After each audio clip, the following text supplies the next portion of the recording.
Hey everybody, what's up? My name is Doug, and another topic on baseball caps for you.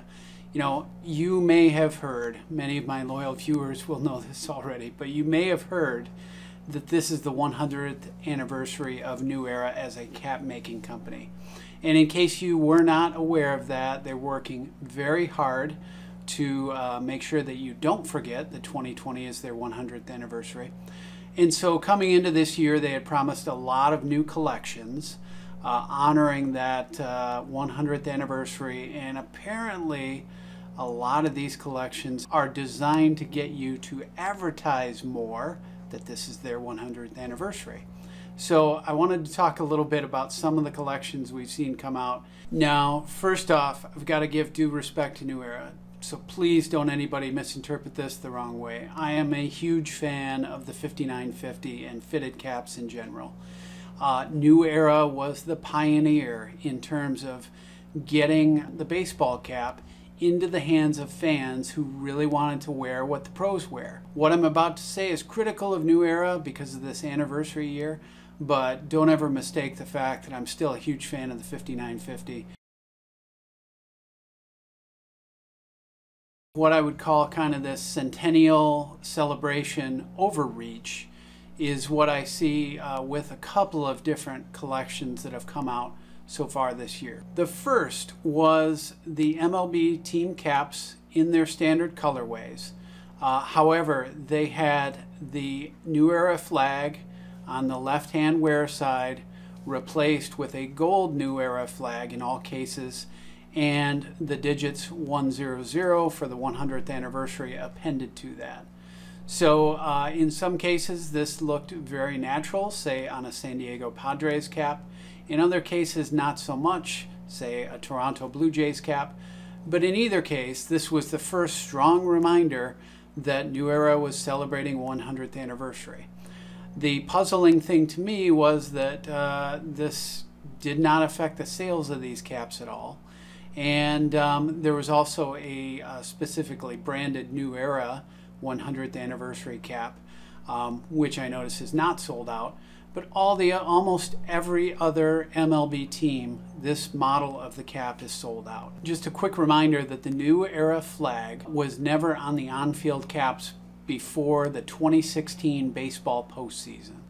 So it was always present on the outside, the on-field caps. A lot of times New Era just called these fashion caps. So that flag always appeared on anything but the on-fields. But in the 2016 baseball playoffs, the flag became a permanent fixture of all caps by New Era. Now the second collection that came out the summer of 2020, and this was even more of a direct advertising of the anniversary, and that's what I'd say is the Centennial Collection, which I first noticed. It was kind of a big splash on lids.com. This was all over the place for a couple of weeks, and it basically features a large rectangular patch where you'd normally see a patch on the right-hand wear side on the second panel back from the front. It was always offered in complementary colors to the team colorway, so it was tastefully added, but it's basically a rectangular patch that borrows what I would say some historical advertising and ad copy from New Era's history. And what it actually comes across looking at is it looks like an old, kind of an old school throwback sign that might be painted on a segment of fence in the outfield wall. But the remarkable thing to me is, again, this cap came in at over $40. And for such an overt advertisement, I was surprised that New Era is asking us to wear this billboard to advertise their brand, yet they're still charging us the same amount or more for this special edition of a cap to celebrate their 100th anniversary. So I would say after some real duds with like the spring training collection for 2020, which I was highly disappointed with, overall low volume of new collections being released, I had higher hopes for a lot of the Centennial releases. And I would say on balance, maybe the Flawless cap collection was an exception, which I really liked. But most of these 100th anniversary releases have been disappointing to me as well. Unfortunately, we're about 2/3 through the year now. We just completed August. It's Labor Day as I record this, so we got a few more months left in this centennial year for New Era.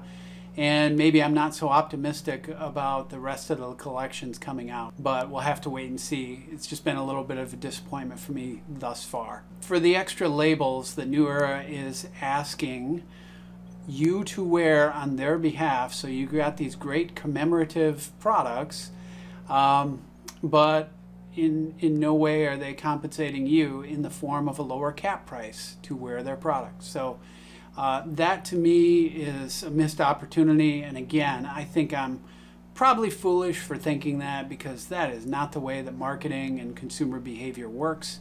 I know that when they put something commemorative on a cap, they are expecting to charge a premium price for it, and that's exactly what they've done.